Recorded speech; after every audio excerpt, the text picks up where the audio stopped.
शाम का समय था। आसमान में सिंदूरी रंग धीरे धीरे गहराता जा रहा था। गांव की चौपाल पर बरगद का पेड़ खड़ा था। उसके नीचे मुखिया जी, काका और कुछ गांव वाले बैठे थे।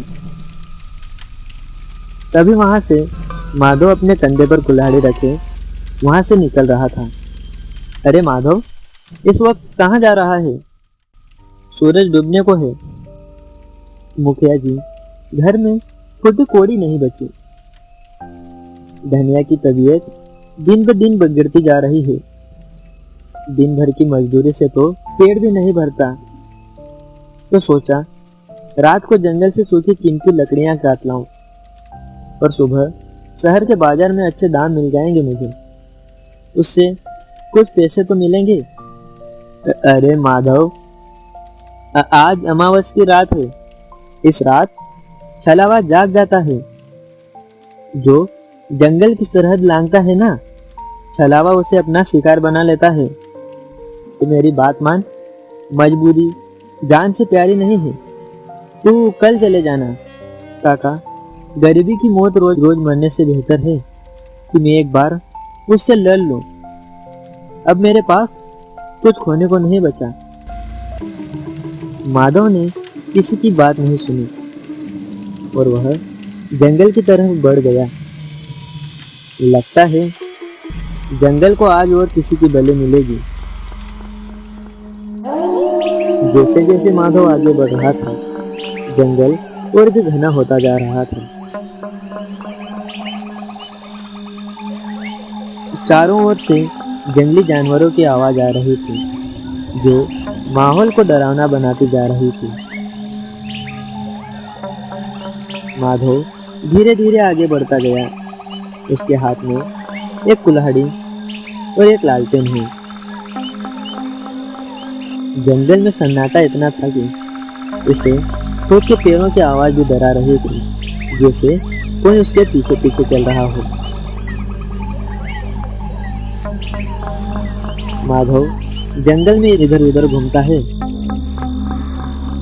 तभी उसे एक पेड़ दिखाई दिया। वह उस पेड़ के पास जाकर खड़ा हुआ। हाँ, यह पेड़ बहुत अच्छा है। मैं इसे काट लेता हूँ। मुझे इसके अच्छे पैसे मिल सकते हैं। फिर माधव ने अपनी लालटेन नीचे रखी और कुल्हाड़ी चलाने लगा। तभी पीछे से किसी की आवाज आई। तुझे आज मुझसे कोई नहीं बचा सकता। उसने पीछे मुड़कर देखा। माधव के रोंगटे खड़े हो गए, लेकिन वहां पर कोई नहीं था। कौन है? कौन है यहाँ?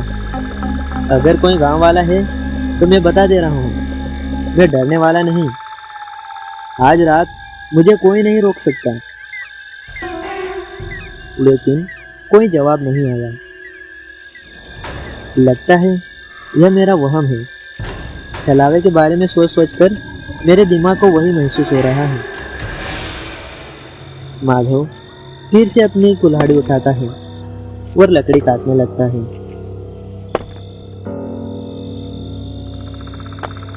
थोड़ी ही देर बाद माधव को एहसास हुआ कि उसके पीछे कोई खड़ा है। इस बार माधव ने अपनी लालटेन हाथ में ले ली। लालटेन की रोशनी में वह देखता है कि एक छोटा सा बच्चा उसकी तरफ आ रहा है।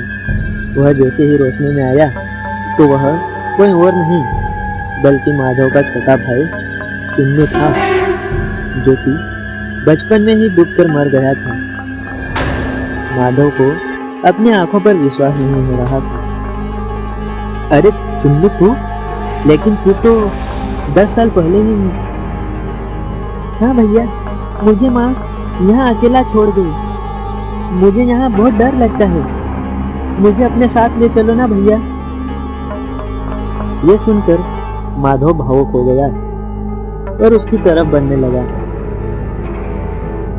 तभी उसे काका की बात याद आ गई।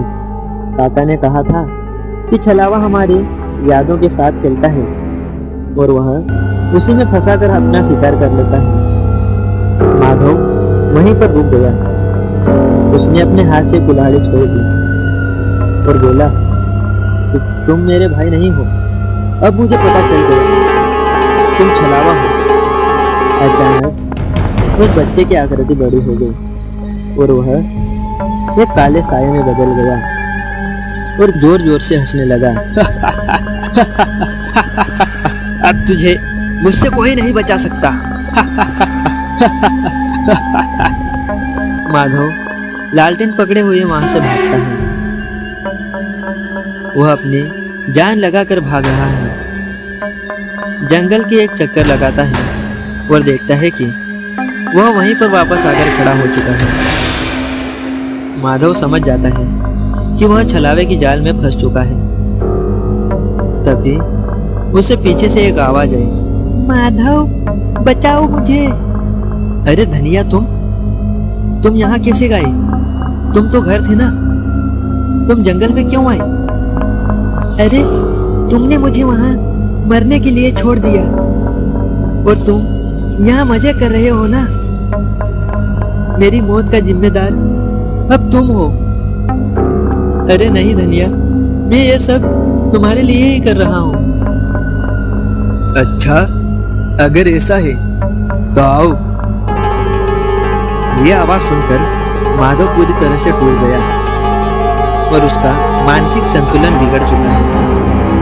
बस बहुत हो गया छलावा, अब मैं तुझे नहीं छोड़ूंगा। छलावा जोर जोर से हंसता है। माधव अपनी कुल्हाड़ी हाथ में उठा लेता है और एक हाथ में लालटेन पकड़ा हुआ है। ये कुल्हाड़ी मेरा कुछ नहीं बिगाड़ सकती, अब तुझे मुझसे कोई नहीं बचा सकता। तभी माधव को मुखिया जी की एक पुरानी बात याद आ गई। मुखिया जी ने कहा था कि छलावा रात में ही इसलिए आता है क्योंकि दिन की रोशनी में उसका पूरा शरीर जलने लगता है, इसलिए वह रात को ही अपना शिकार करने के लिए निकलता है। छलावे, अब मुझे तेरा पता चल गया है। तू रात में ही इसलिए आता क्योंकि दिन की रोशनी तुझे बर्दाश्त नहीं होती, पर अब मैं तुझे दिन की रोशनी ही महसूस कराऊंगा। अब तू देख मैं तेरा क्या हाल करता हूँ। छलावा माधव की ओर बढ़ने लगता है। उसके हाथ लंबे होते जा रहे हैं, लेकिन माधव ने लालटेन अपने हाथ में पकड़ रखी थी, पर उसने पूरी जोर लगाकर छलावे की ओर जमीन पर लालटेन को पटक दिया। लालटेन में जो तेल था वह जमीन पर फैल गया और एक भयानक आग लग गई। आग की रोशनी छलावे पर गिरती है और छलावा जोर जोर से चीखने लगता है। ये माधव, ये तूने क्या कर दिया? आज तक मेरे छलावे से कोई नहीं बचा, लेकिन तू बच गया। देखते ही देखते छलावा पूरी तरह से राख में बदल गया।